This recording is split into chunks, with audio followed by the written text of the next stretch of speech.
என்கிறார்கள். ஆனால் பன்னெடுங்காலமாக தமிழ் தேசிய இன மக்கள் உரிமை இழந்து அடிமையாக வாழ்வதற்கு அரசியல் செய்து கொண்டிருக்கிறோம். இது வரலாற்றில் மிகப்பெரிய துயரம். அதனினும் பெருங்கொடுமை நாம் அடிமையாக இருக்கிறோம் என்பதையே உணராமல் இருக்கிறோம் என்பதுதான். புரட்சியாளர் அண்ணா அம்பேத்கர் சொல்கிறார், ஒருவன் அடிமையாக இருக்கிறான் என்பதை உணர்த்திவிடு, பிறகு அவனே கிளர்ந்தெழுந்து போராடுவான் என்று கற்பிக்கிறார். இதைத்தான் 14 ஆண்டுகளுக்கும் மேலாக என் பெரியப்பா செந்தமிழன் சீமான் அவர்கள் நமக்கு கற்பித்தது. நாம் அடிமை அடிமை என்பதை தாய்மொழியில் படிக்க முடியாது, அப்படி படிச்சாலும் வேலை கிடையாது என்ற அவல நிலைக்கு நாம் தள்ளப்பட்டு விட்டோம். நம் வழிபாட்டு தலங்களில் தாய்மொழி இல்லை, பள்ளி கல்லூரிகளில் தாய்மொழி இல்லை. முதலில் முதன்மை பாடமாக இருந்ததை விருப்ப பாடமாக மாற்றியதன் விளைவு தமிழை தமிழர்கள் விரும்பவில்லை. இதுதான் பெருங்கொடுமை.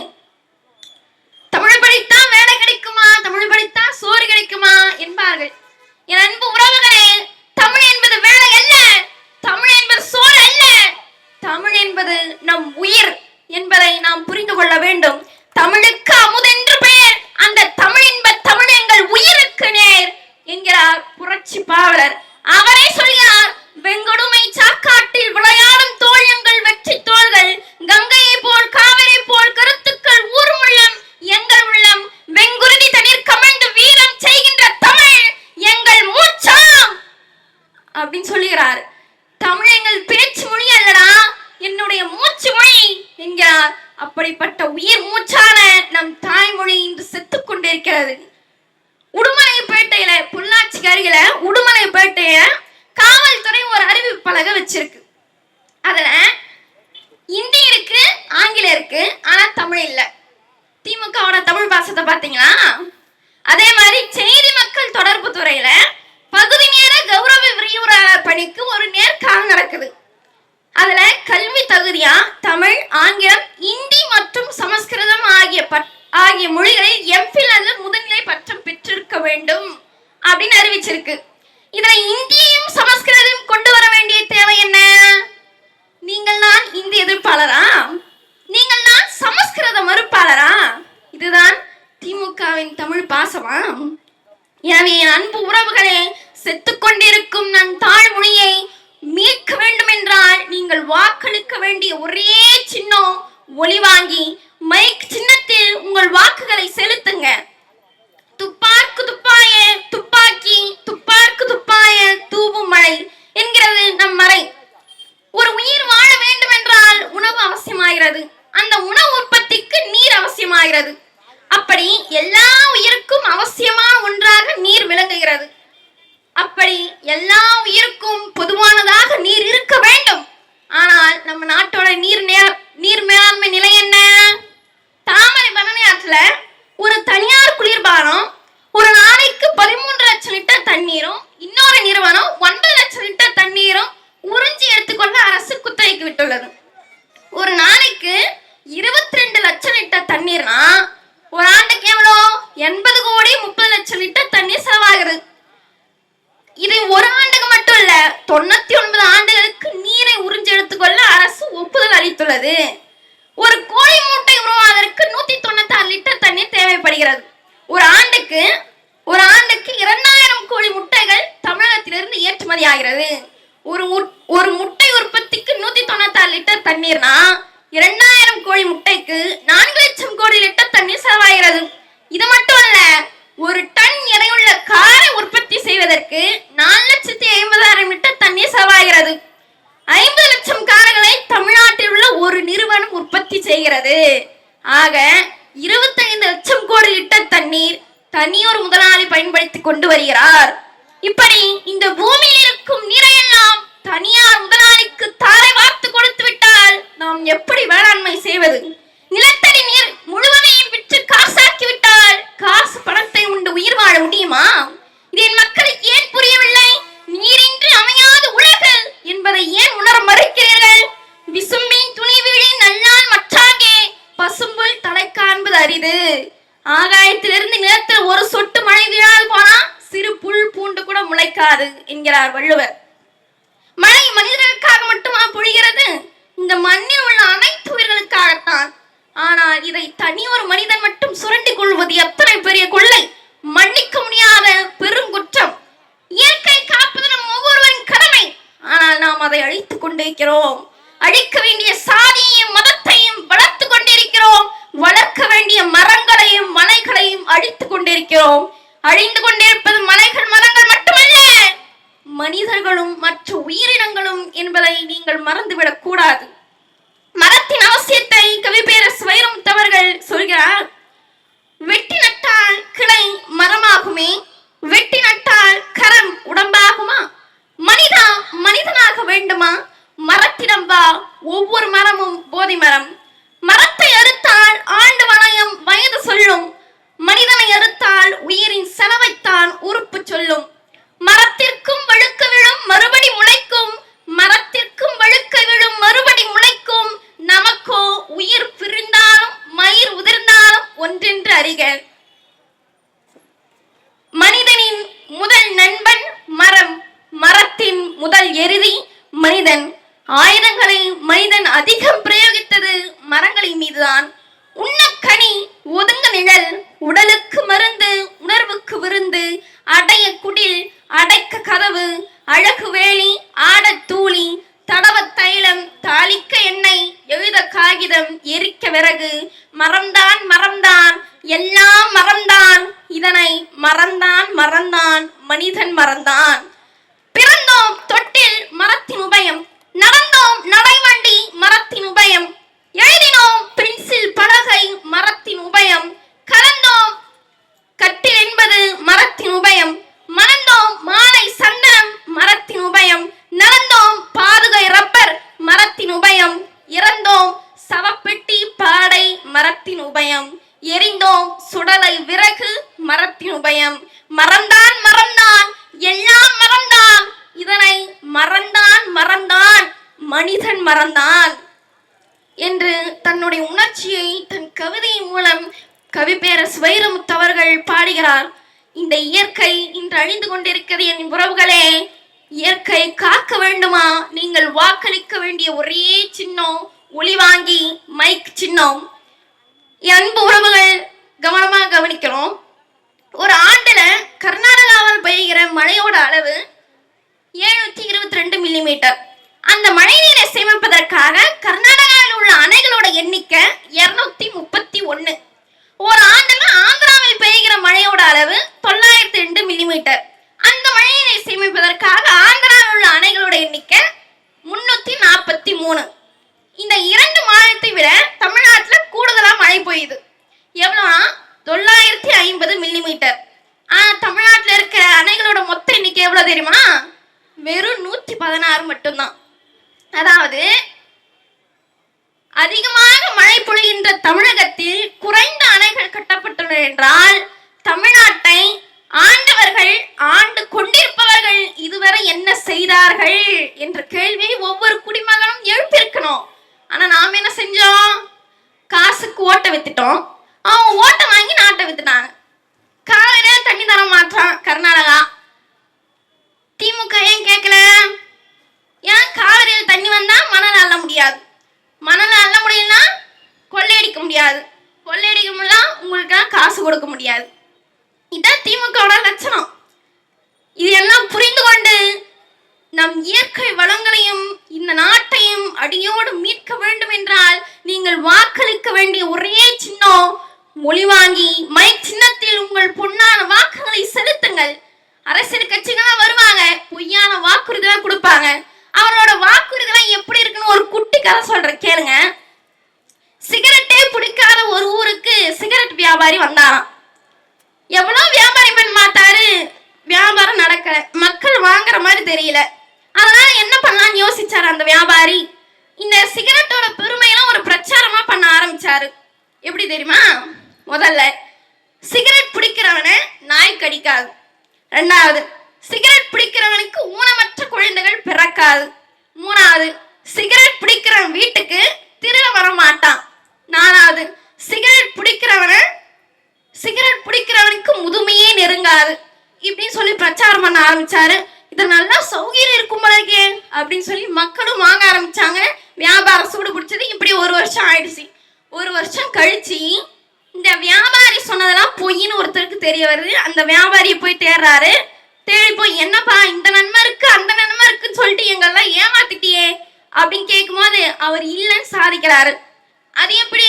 சிகரெட் பிடிக்கிறாங்க நாய் கடிக்காது நீ அப்படின்னு கேட்டபோது அவர் சொல்றாரு அந்த வியாபாரி, ஆமா சிகரெட் பிடிக்கிறவன் எப்பவுமே தள்ளாடி தள்ளாடி நடப்பான். அவன் கையில எப்பவுமே ஒரு ஊன்றுகால் இருக்கும். கையில கோல் இருந்தா நாய் கடிக்க வராது அப்படின்னா. சரிப்பா, ரெண்டாவது சொன்னியாப்பா சிகரெட் பிடிக்கிறவன் வீட்டுக்கு திருட வர மாட்டான்னு. அது எப்படிப்பா? இல்லைங்க, சிகரெட் பிடிக்கிறவன் எப்பவுமே ராத்திரி பூரா இருமிக்கிட்டே இருப்பான். வீட்டுக்குள்ள ஆளுங்க இருக்காங்கன்னு தெரிஞ்சு வீட்டுக்குள்ள திருட வர மாட்டான் அப்படின்னு சொன்னான். சிகரெட் பிடிக்கிறவனுக்கு ஊனமற்ற குழந்தைகள் பிறக்காது. நீ அப்ப அது எப்படிப்பா?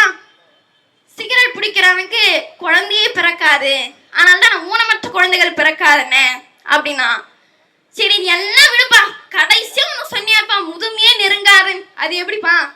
அதுவாங்க, உண்மையிலே சிகரெட் பிடிக்கிறவன் இளமையிலேயே செத்துருவான், அதனால தான் அவனுக்கு முதுமை நெருங்காது என்ன அப்படின்னா.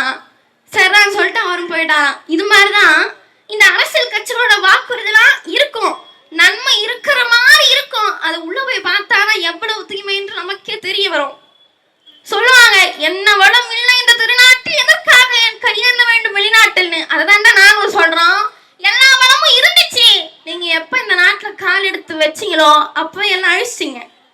ஆறு ஆறு காணோம், மணலை அள்ளிட்டீங்க, நீரை உறிஞ்சிட்டீங்க, காட்டை அழிச்சிங்க, கடைசியா மக்களை நாசமாக்கிட்டீங்களா. நாங்கள் வந்தால் மதுவை ஒழிப்போம். அதுதான் இதுதான் பல வருஷமா சொல்லிங்கிறீங்க.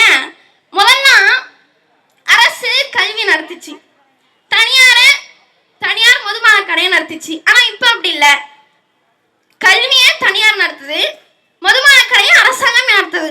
என்ன கொடுமை இது! எனவே இந்த போலியான வாக்குறுதிகளை கொடுக்கின்ற அரசியல் கட்சிகளை நீங்கள் ஒதுக்க வேண்டும். இந்த மண்ணையும் மக்களை உண்மையாக நேசிக்கின்ற நாம் தமிழர் பிள்ளைகளை நீங்கள் அரவணைக்க வேண்டும். நீங்கள் காலங்காலமாக பார்த்து பார்த்து சலித்து போன போலி அரசியல்வாதிகள் நாங்கள் அல்ல. வாக்குக்கு பணம் கொடுக்கறாங்க, அதை நீங்க வாங்கி கொள்றீங்க. ஆனா பணம் ஏன் கொடுக்கறாங்க? 1 கோடி ரூபாய் செலவு செய்தால் லட்சக்கணக்கான கோடி கொள்ளையடித்து விடலாம் என்ற பேராசையில் தான் தேர்தலின் போது மட்டும் பணத்தை கொடுக்கறாங்க. இனிமேலும் இவர்களை நீங்கள் நம்பினால் உங்கள் தலையில் நீங்களே மண்ணை வாரி போட்டுக் கொள்வதற்கு ஒப்பாது. ஒரு ஆறு மக்களுக்கு சொந்தம், ஆனால் அந்த ஆற்று மணலை திருடுவதற்கு ஏலம் என்ற பெயரில் அரசே திருடர்களை தேர்ந்தெடுக்கிறது. அடிக்கிற கொள்ளையில அரசுக்கு பாதி, திருடனுக்கு பாதி. ஒரு மலை மக்களுக்கு சொன்னங்க, ஆனா அந்த மலையை வெட்டி காசாக்குவதற்கு அரசை திருடர்களை தேர்ந்தெடுக்கிறது. அடிக்கிற கொள்ளையில அரசுக்கு பாதி, திருடனுக்கு பாதி. இந்த பூமி மக்களுக்கு சொந்தம், ஆனால் இந்த பூமிக்கடியில் இருக்கிற நீர் மற்றும் உள்ள இயற்கை செல்வங்கள் எல்லாவற்றையும் விற்று பணமாக்க அரசை திருடர்களை தேர்ந்தெடுக்கிறது. அடிக்கிற கொள்ளையில அரசுக்கு பாதி, திருடனுக்கு பாதி. இந்த நிலம் மக்களுக்கு சொந்தம், ஆனால் இந்த நிலத்தில் மக்கள் நலம் என்ற பெயரில் சாலை போடுவதற்கு அரசே திருடர்களை தேர்ந்தெடுக்கிறது. அடிக்கிற கொள்ளையில அரசுக்கு பாதி, திருடனுக்கு பாதி. இப்படி மக்களுக்கு சொந்தமான எல்லாவற்றையும் அரசு என்கிற பொய் பிம்பத்தை உருவாக்கி கொண்டு இந்நாட்டை அடியோடு சுரண்டுவதற்குத்தான் அமைச்சர்களும் சட்டமன்ற உறுப்பினர்களும் பாராளுமன்ற உறுப்பினர்களும் முதல் மந்திரியும் பிரதம மந்திரியும் தேர்தலில் பணத்தை அள்ளி வீசுறாங்க. இவர்களை இனிமேலும் நீங்கள் நம்பினால் உங்களோடு சேர்ந்து இந்த மண்ணுக்காக உண்மையாக போராடும் நாங்களும் அழிந்து போவோம். நாம் எல்லோரும் அழிவது உறுதி. பிறகு யாருக்காக யார் போராட போறாங்க? ஒரு பெண்ணுக்கும் ஆணுக்கும் மனமுடித்து வைக்கும் போது இவர்கள் ஒழுங்காக குடும்பம் நடத்துவார்களா என்று பல வகையில் சரிபார்த்து தேர்வு செய்யறோம். அது போலத்தான் இந்த நாட்டை ஆளுவதற்கு இவன் நாணயமானவனா இல்லை நயவஞ்சகனா என பார்த்து தேர்வு செய்யணும். இவன் உண்மையானவனா ஊரை ஏய்ப்பவனா என பார்த்து தேர்வு செய்யணும். இவன் மக்களை காப்பவனா இல்லை மதிக்கட்டவனா என பார்த்து தேர்வு செய்யணும். தகப்பனில்லா வீட்டில் தலைக்கு தலைக்கு பொருத்தணும் என்பது போல திமுகவும் அதிமுகவும் காங்கிரசும் பாரதிய ஜனதாவும் போதாதென்று கண்டவரெல்லாம் கட்சி தொடங்கும் பேரவலம் நிகழ்ந்து கொண்டிருக்கிறது.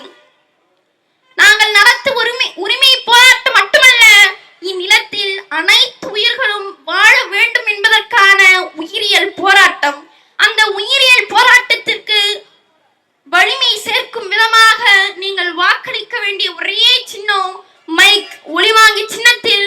மதிப்புமிக்க வாக்குகளை செலுத்துங்க. நீங்களே பாருங்க, ஒரு நாயோட விலை 7,000, ஒரு பன்னியோட விலை 10,000, ஒரு ஆட்டோட விலை 15,000, ஒரு கழுதையோட விலை 20,000, ஒரு எருமையோட விலை 50,000. ஆனா இந்த அரசியல்வாதிக்கு நீங்க போடுகின்ற ஓட்டோட விலை எவ்வளவு தெரியுமாங்க? வெறும் 500. இந்த ஆடு, பன்னி, கழுதை, எருமை இதையெல்லாம் அரசியலை தீர்மானிக்காது. நாம் போடுகின்ற ஓட்டு தான் தீர்மானிக்கும். நாம் வாழ்கிற வாழ்க்கையை தீர்மானிக்கும். நாம் எவ்வளவு காலம் வாழ வேண்டும் என்பதையும் நாம் போடுகின்ற ஓட்டு தான் தீர்மானித்துக் கொண்டிருக்கிறது.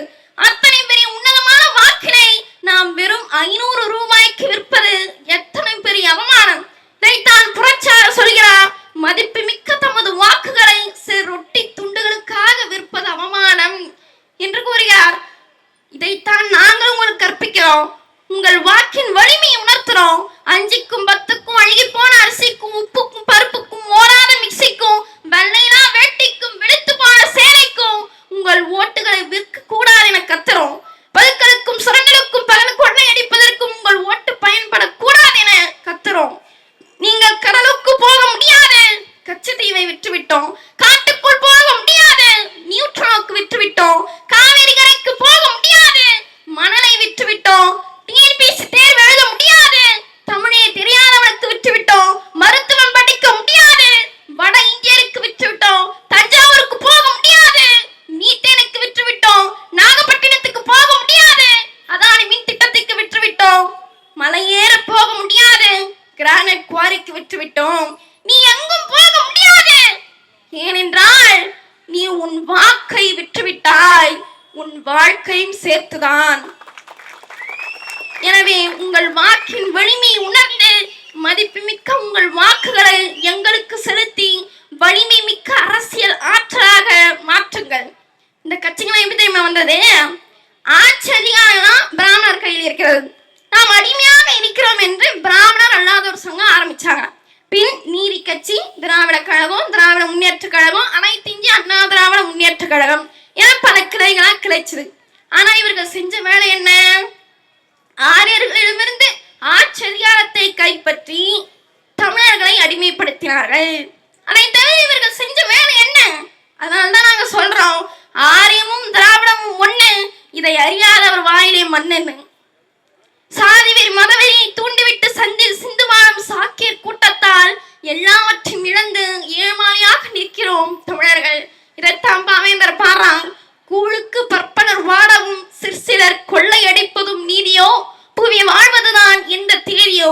கண்ணை அணிந்தோம், இரு கையை விரித்துங்கள் மையினை போர்த்தோம், மொந்தையிற் கூழை பலர் மொய்த்து குடித்து பசித்து கிடந்தோம் அப்படின்னு பாடுறான். அவன் பாடி பல காலம் கடந்து விட்டது. ஆனால் அவன் கருத்தில் சொல்லப்பட்ட செய்தியின் தன்மை இன்னும் மாறவில்லை. பசித்த வயிறுக்கு கூழில்லாமல் பல லட்சம் பஞ்ச பராரிகள் இன்னும் இம்மண்ணில் இருந்து கொண்டுதான் இருக்கிறார்கள். எந்த மாற்றம் இங்கே நடக்கலையே. மாற்றம் நடந்தது. எப்படிப்பட்ட மாற்றம்? 3வது படித்த எம்ஜிஆர் முதலமைச்சராகிறார்.